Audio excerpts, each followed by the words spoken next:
6h26. Voltando a falar do julgamento, mas agora trazendo as falas das defesas de Bolsonaro, os advogados de defesa dos acusados pela suposta tentativa de golpe de Estado apresentaram argumentos baseados na ausência de elementos que sustentem as acusações. As defesas também insistiram em ressaltar a inadequação do foro designado para o julgamento. Entre os momentos de maior repercussão até agora está a fala do advogado Demóstenes Torres, defensor de Garnier Santos, que citou que o golpe armado era impossível, visto que os manifestantes usavam apenas estilingues e paus. Vamos assistir.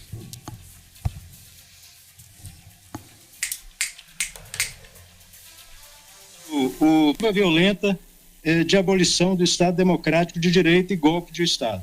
Segundo o Procurador-Geral da República, na página 258 da acusação, embora na trama tenha se imaginado utilização de fogos, armamentos, etc., no dia, os manifestantes ou golpistas, como queiram, eles estavam armados, isso está na página 258 da denúncia, com pau, estilingue e ripas de prego, o que me parece insuficiente para caracterizar organização criminosa armada. Os fatos falam por si só. Não existe um golpe sem sangue, sem tiro, sem armamento pesado. Não existe invasão a um prédio público com a segurança que a gente sabe que tem o Palácio do Planalto sem uma reação. Abriram as portas do Palácio do Planalto e os abestalhados entraram, mas não tinha um planejamento, né? E se cria toda uma narrativa em relação a isso. Às vezes, quando a gente vê aí crime, ainda mais os antecedentes das pessoas, né?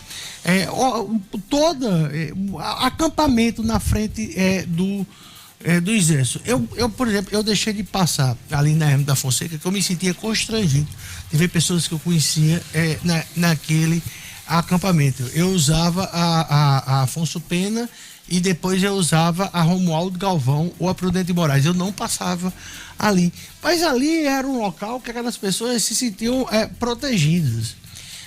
Ontem me perguntaram, numa entrevista que eu fui dar, dizia assim: por que os deputados do Rio Grande do Norte não fazem o impeachment da governadora Fátima Bezerra? Aí eu disse: porque Fátima não cometeu crime nenhum. Ela foi eleita democraticamente e tem que ficar até o último dia. É mais ou menos a mesma coisa. Você não pode acusar uma pessoa por algo dela ser abestalhada. Eu não conheço. Assim, você é condenado por ser um abestalhado e ficar na frente, no acampamento de um quartel. Isso não é organização criminosa, não. Aquele dali era muito mais uma coisa de se dar pena. Pena no sentido de coitados. Tiveram algumas. Eu vou inclusive fazer uma referência a isso aí que você fala. Que essas pessoas que estavam na frente dos cartéis eram coitados e tal, não sei o que. O ministro Alexandre de Moraes fez referência a isso daí. Mas aconteceu um fato curioso nos bastidores desse julgamento, foi o seguinte: o assessor de Jair Bolsonaro, que foi durante algum tempo ministro da comunicação dele, que foi Fábio Weingarten, não é isso? Justamente, que ele Fábio Weingarten, né? Ele ofereceu um copo d'água. Bolsonaro passou todo o julgamento calado. E aí o Fábio Weingarten chegou a oferecer-lhe um copo d'água. Aí Bolsonaro recusou. Aí o Weingarten voltou com uma garrafa de água lagrada. Aí sim Bolsonaro aceitou. Aí ele disse, o Fábio Weingarten disse para um amigo em comum: é sempre assim, Jair Bolsonaro tem medo de ser envenenado, né? Principalmente num ambiente hostil como esse, né? Hostil. Mas é interessante isso, Enio, porque um cara que levou uma facada da forma que ele levou... E até hoje tem quem diga que ele não levou, né? Pois é, então é natural que o cara fique noiado em relação a atentados contra a vida dele. Não, é uma coisa que fica marcada. As pessoas, às vezes, tem gente que se sente, porque uma frase, tem gente que se sente afetado, né?